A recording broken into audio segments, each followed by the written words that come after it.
Well, when I first visited, it was 2010, and the city is unlike any city I'd been to. There was incredible devastation here. Detroit's also full of incredible beauty and resilient people and incredible stories of creativity and global influence. If you're the right type of person for it, it makes you want to do something. It's an inspiring place, definitely.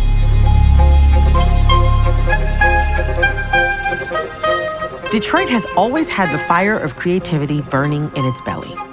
It was the birthplace of auto assembly lines, which would become the pulsing artery that powered American industry. The hands that built Detroit didn't stop there. They crafted culture, too. Some of the most influential genres of music can trace their roots to the Motor City. Detroit has also faced adversity. Gutted by decades of industrial and financial change, the city declared bankruptcy in 2013. But that hasn't kept Detroit and its people down. Today, construction is booming and fresh talent is continuing to help reimagine the city's tradition of manufacturing. So why would entrepreneurs choose to do business here in Detroit and nowhere else? Manufacturing is in the blood of the people of Detroit. Zach Pashak of Detroit Bikes saw an opportunity to use the remnants of the manufacturing industry, a trained and willing workforce. We made the first Detroit Bikes prototypes in this garage. One of the best things about doing business in Detroit is that it's an incredibly supportive business climate. Whether it's a restaurant or a barber shop or whatever it is, it's kind of what people are talking about. I mean, people just want to see each other succeed. It's really nice that way. Is everything working on that one so far? All right. We got really interested in transportation policy and the way that people lived in cities. It became clear to me that cycling was something that would continue to grow. And I thought, hey, maybe if there was a really cool bike with a really cool backstory, that might help get some more people riding bikes.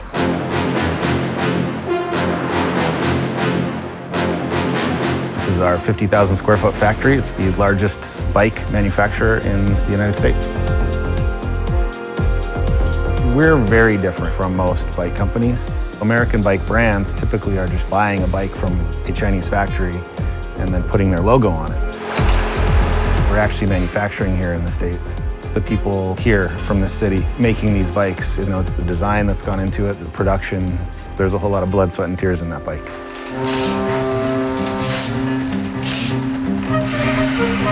At the most, with both of our lines going, we've had as many as 75 individuals at one time working here. It's a lot of activity, a lot of machining, a lot of things being put together. Henry Ford II is a bike mechanic and cycling enthusiast. He's also one of the founders of the Slow Roll, which is this thing that blew up and it's got thousands of people coming every week to explore the city on two wheels. So he was one of the first employees we had here. This is our paint department.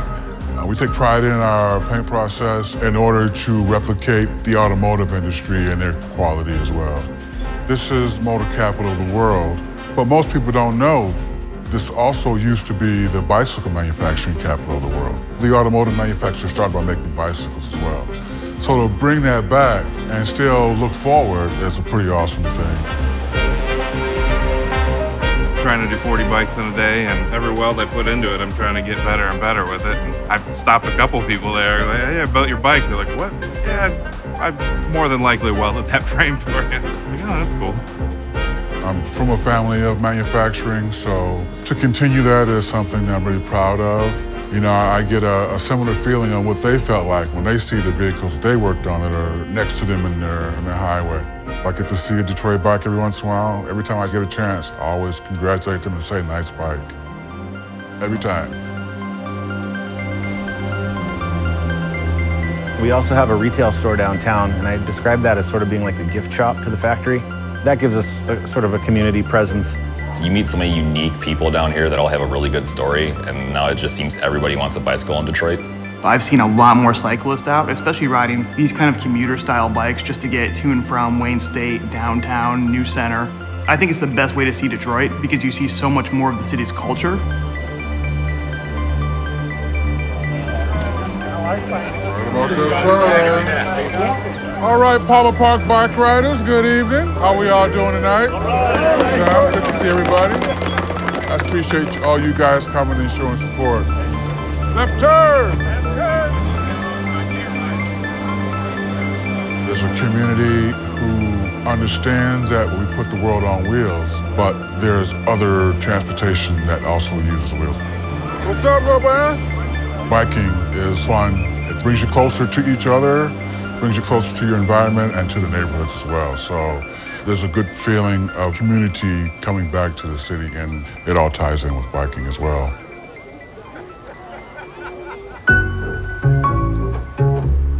Detroit businesses are making real differences in their communities. Amy Peterson and her team at Rebel Nell are teaching disadvantaged women to start over using pieces of Detroit's past. We are headed to the DeQuinder Cut.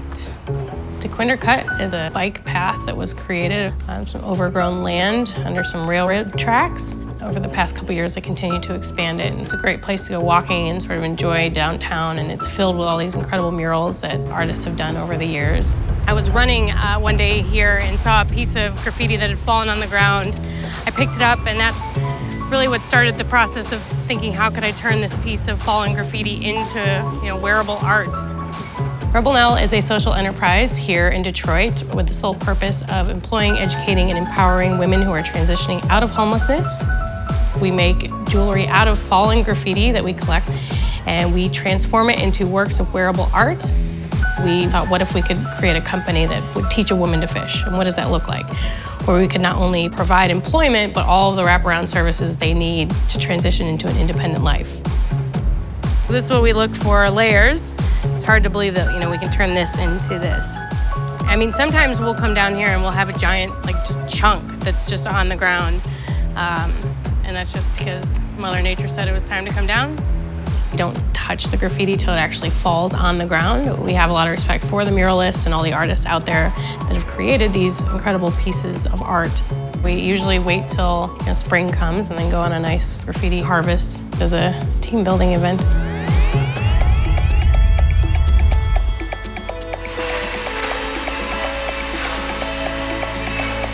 And Danielle's up to speed on everything, writing grants. Yep. My business partner and I both realized we had a shared love of Eleanor Roosevelt. She was an incredible humanitarian, civil rights advocate, women's rights advocate, and her nickname that her dad gave her was Little Nell. And we thought she was worthy of a badass nickname. Plus, we're dealing with graffiti, which is rebellious in and of itself, so that's how we got the name Rebel Nell. For our newbies, just so you guys know, we're really, really happy to have you as part of this family. Do not be frustrated when you don't get the jewelry making process right away. It takes time, but you will get the hang of it. Not a single person here, including myself, had any concept of how to make jewelry when we first started. The women that we are employing have had just a history of whether it's physical, emotional, financial abuse of some sort. These women left challenging situations in search of a better opportunity, not only for themselves, but for their families. Thanks for the new team. I won't see y'all that long. I won't be here that long with y'all, but y'all gonna have a lot of fun. And she's next to graduate, just so you know. Yeah, so. She's been here the longest. Yeah, moving out so some new women can move in and experience Rebel Nell, and y'all take on my new family. But I'll be around and come cook y'all some breakfast or something.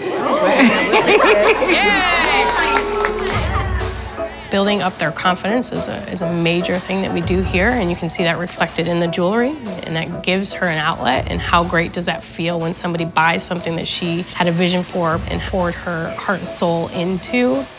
When we had our first graduate 1.5 years after we started, that was a really exciting moment where we're like, we have something here, and this is really special. This one shines it up. You see the difference?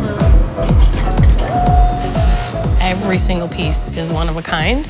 We can't even replicate it if we want to because of the unique cross-section of graffiti, but also because of the woman who made it. They have complete creative freedom to cut whatever color patterns and shapes speak to them.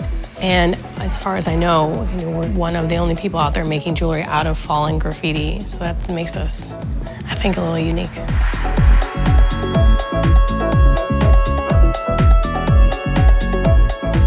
We We are a Detroit business helping Detroiters, but we're also making such a Detroit-centric product. You know, we talk about the layers. Like, there's layers to our product, there's layers to our business. It all really ties in, and everyone actually gets a piece of Detroit.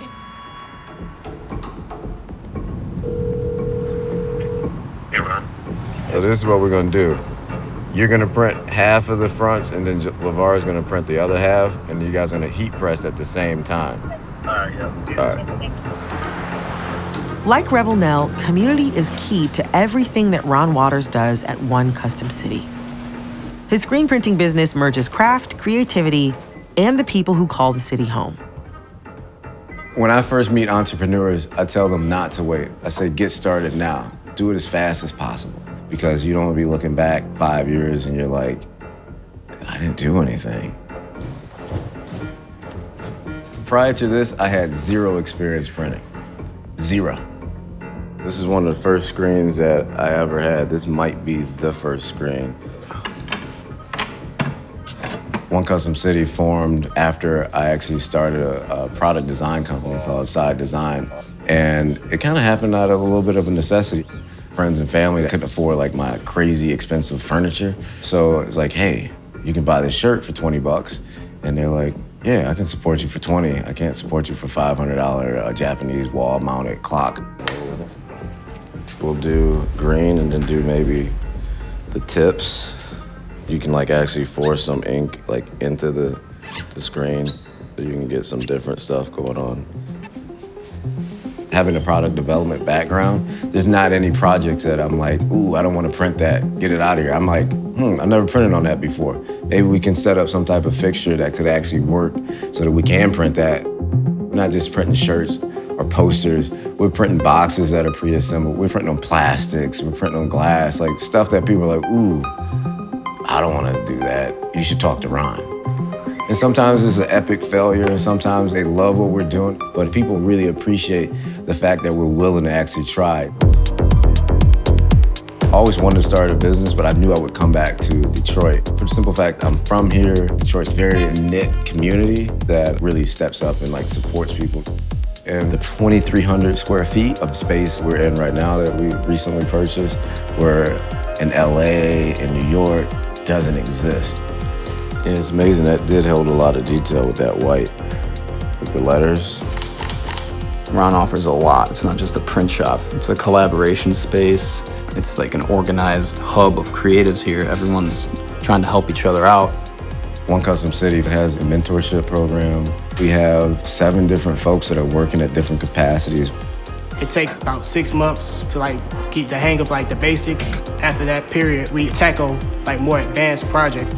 Everything is so computer-driven these days, and technology, and, you know, we're on our phone 90% of the day, you know what I'm saying? So to get a break from that, it's like a breath of fresh air for me. People oftentimes say like, yo, you're training all these people to basically be you. And I'm like, yeah, ready, set, go. Like, I'm already me, you know, so it's not like a competitive thing. It's more like something where we can work together.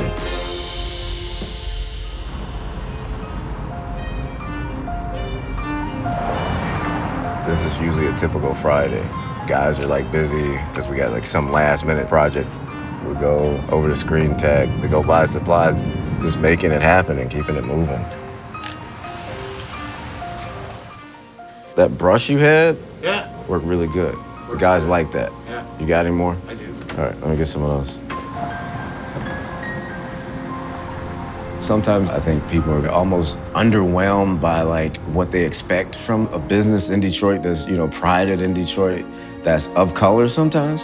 And that's, you know, understandable, but at the same time, that's not what I'm here like facing. I'm gonna give you like the best product, no matter where you think you're getting it printed at. We hope for better things. It will arise from the ashes. It's more than just the city's motto. It's a call to action for Detroit's people. Capitalizing on affordable rent, support from fellow entrepreneurs, and an eagerness to rise again, local businesses are leading the charge for the city's return.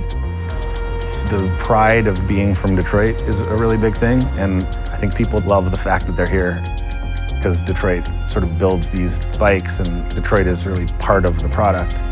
We'll always have to be here. helicopter. Up in the sky. Good eyes. So much has changed here. This sense that we're all in it together. I think that that's a really important part of the bigger comeback story of Detroit. Overall, I think Detroit's going to be more out in the world. Like, they might be jeans, they might be bikes, they might be any of the above, you know? But it's not just going to be a car anymore. And I think that that's good. I got something for you. Thank you. I'm completely excited about living in Detroit, being from Detroit, and creating something new. While the city does have a tenacious, otherworldly vibe, it's these same qualities that fuel a raw urban energy you won't find anywhere else.